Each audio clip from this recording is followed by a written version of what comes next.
welcome back to our channel. Thank you to all the new subscribers, and if you've just found our channel, please consider subscribing as we upload new videos every week. For today's walk, we're heading towards Rivington Terraced Gardens on a rather misty morning. So come with us and let's see what we can find. The gardens once belonged to William Hesketh Lever, who was born on the 19th of September 1851 at 16 Wood Street in Bolton, Lancashire. After 6 daughters, William's father was happy he'd finally got someone to inherit his Bolton-based grocery business. William's brother, James Darcy, joins the family 3 years later. At age 16, William leaves school and joins his family business. In 1874, he then marries Elizabeth Ellen Hume. Out of the children that they had, only one survived, and his name was William. William Hesketh Lever was elected to Parliament in 1906. He was then later made a baronet, becoming Sir William, and Elizabeth became Lady Lever. When Elizabeth died in 1913, he combined his own name with his late wife's maiden name to create the title Lever-Hume. We're now stood in front of the Pigeon Tower. This was originally called the Lookout Tower and then the Dovecote. It was built between 1905 and 1909. The Pigeon Tower was commissioned and erected by William Hesketh Lever for his wife Elizabeth Ellen as a birthday present. There are 4 floors which connect with a narrow winding staircase. The top room was a small sitting room with a fireplace and chimney. This is thought to have been where Elizabeth would do her sewing, and it also had her musical instruments. Above the fireplace on the top floor there is an emblem with a letter spelling wheel. This refers to the initials of William Hesketh and Elizabeth Ellen Lever. There is also a Latin phrase which we will put on the screen because I can't pronounce it. This was William Lever's motto and translates to spurn the fear to change.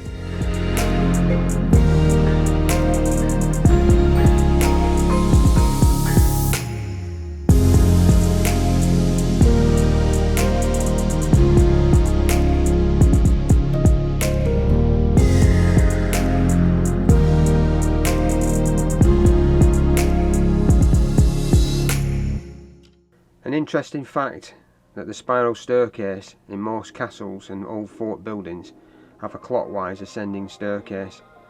So if you were right-handed, swordsmen would still be able to fight as they came down the stairs, but because the Pigeon Tower was never built for defence, the stairs descend anti-clockwise.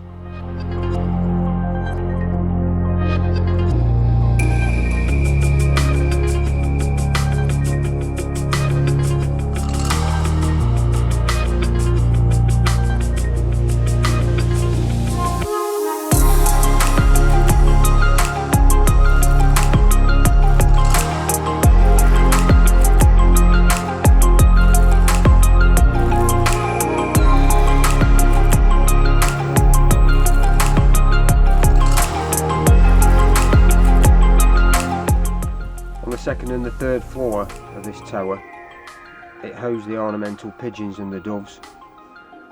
The Pigeon Tower has now been restored, and at certain times of the year it's open to the public. I'll leave a link in the description for the website. The wall next to the tower was built to house white doves. It did have wooden roosting boxes, but they have long since disappeared.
see it in mist.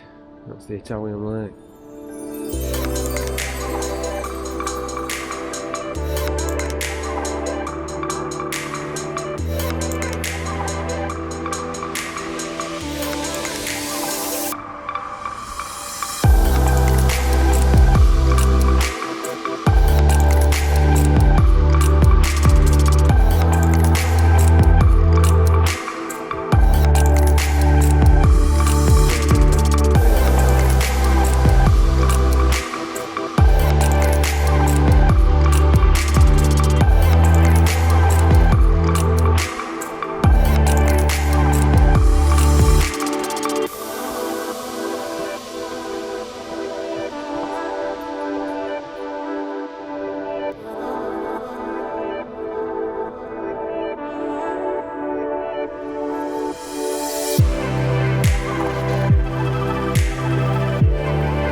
The Italian lake was one of the earliest areas to be completed. It was designed by Thomas H. Mawson. It was inspired by Villa d'Este near Rome. It was used for entertaining William Lever's guests. He would also often go boating on the lake. The ring that tied the boats to the sides can still be seen on the far bank. We tried to look across the lake for this, but we couldn't see it. The paths were constructed so William Lever could wander around the gardens, as walking in the fresh air helped him to think. The paths also were designed to lead back to the bungalow. The lake's original puddle clay liner had started to leak, so the restoration of the gardens in 2018-19 included draining, desilting and putting in a new concrete liner.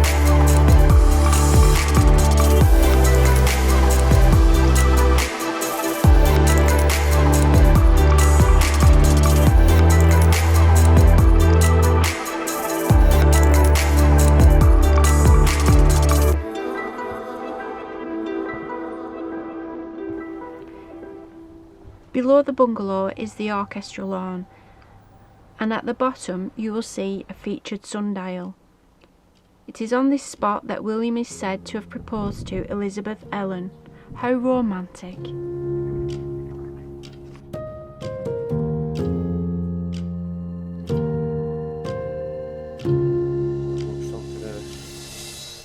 Use the old trusty watch.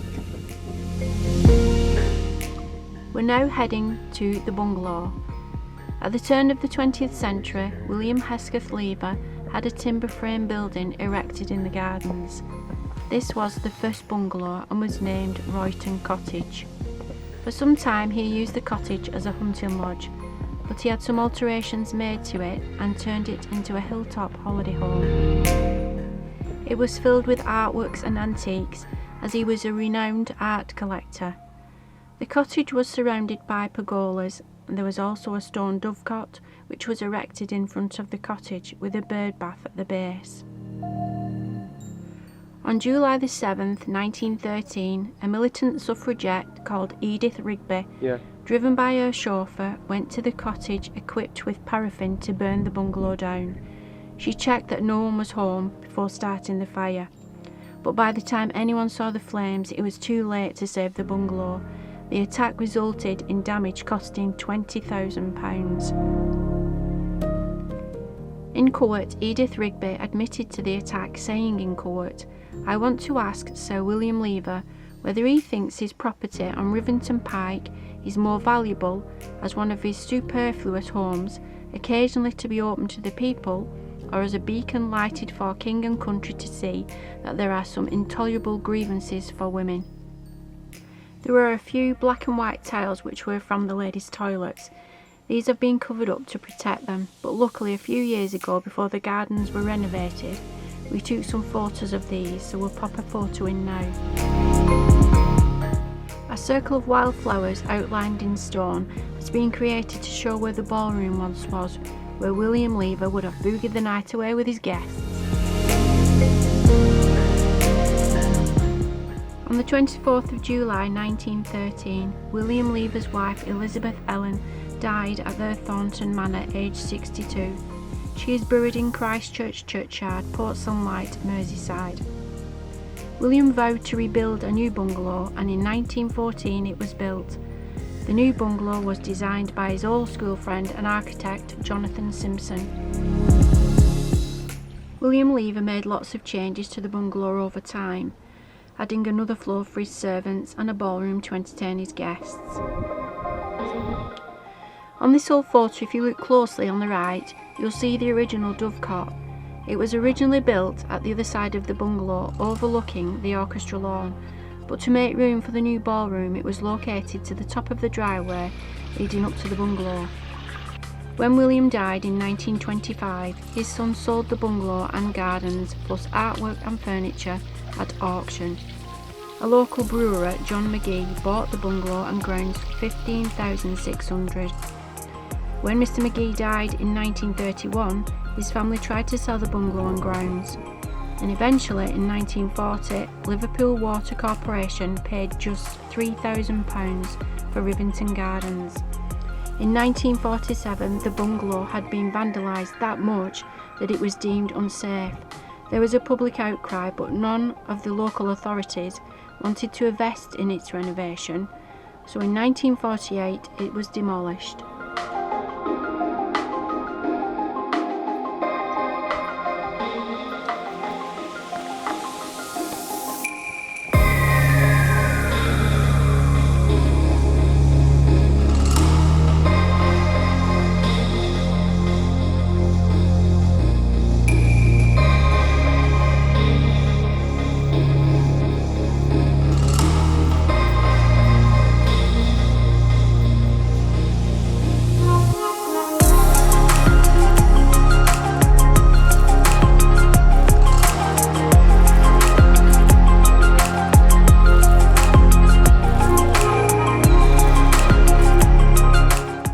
Seven Arch Bridge, also known as Lever Bridge.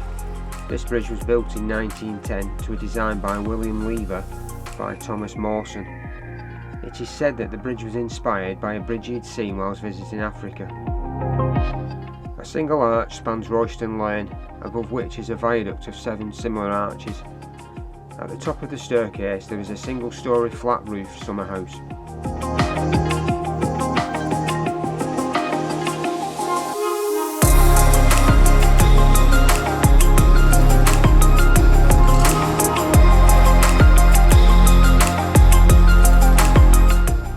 These are the 2 gate piers which belong to the Stone Lodge, which was built in around 1910. And you fell off your bike, It's situated either side of the track which led from Royston Lane to the Stone Lodge. Yeah. There were 3 main entrances to the gardens, all of which had lodges now demolished. At the north-east corner of the site there is an entrance off Belmont Road adjacent to the site of the former Belmont Lodge. That is marked by circular stone piers. At the south-east side of the site there are similar piers. This is where the old toilet block was, and this is the site of the former Bolton Lodge. The South Lodge was the 3rd entrance. This leads across a meadow from Rivington Hall. We're now entering the kitchen gardens. The kitchen gardens were built to provide the main house with fruit and vegetables. There were 5 bays and a bothy with 4 rooms. The first bay, this was nearest to the Stone Lodge. It contained 3 heated greenhouses. These produced the fruit and vegetables all year round. The greenhouses were heated by a boiler, and this was on the other side of the footpath. The original heating pipe is still there. If you look at the end wall, you can see the markings where the 3 pointed roofs of the greenhouses would have been. The next bay had red currant bushes. There are still some there that have come from the original bushes.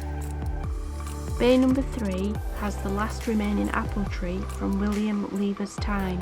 It still produces apples every year. The bothy was separated from the bays by a series of pools. These fed the Japanese lake.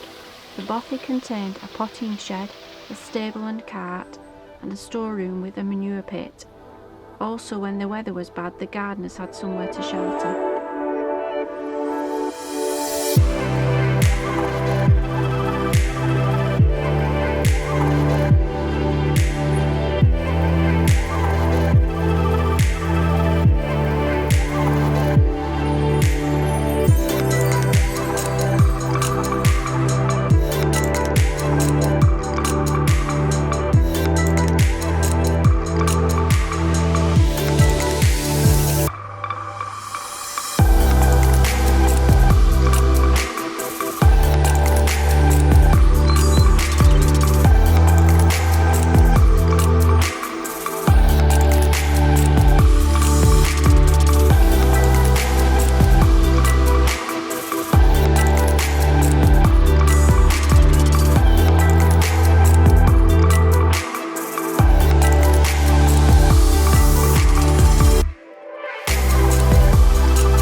now at the Japanese lake. The Japanese lake was inspired by a trip to Japan. James Pullum and Sons, landscape architects, were responsible for the Japanese gardens in 1921. In its day, it would have consisted of a lake fed by 2 waterfalls, Japanese tea houses, lanterns and exotic plants. Sadly, many of the features are a thing of the past. The bases are all that remain of the tea houses.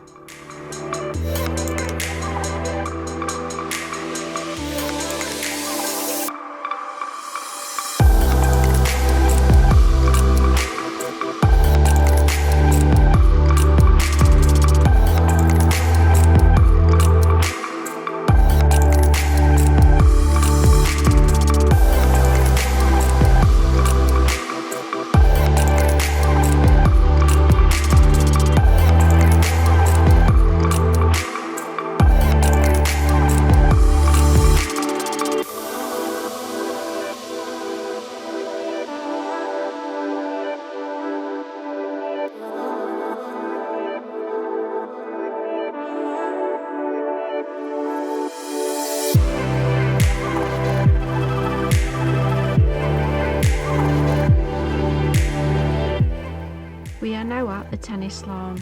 It was not originally planned to be a tennis lawn. William Lever had plans to create another lake here. The intention was to increase the flow of water to the Japanese lake and then to the ravine waterfalls. These plans fell through and were left incomplete following his death on the 7th of July 1925. The second owner of the gardens, Mr. John McGee, had the tennis court installed at the request of his niece, who was a keen tennis player. The Great Lawn and the tennis lawn are divided by a paved walkway leading up to the staircase known as the Long Walk.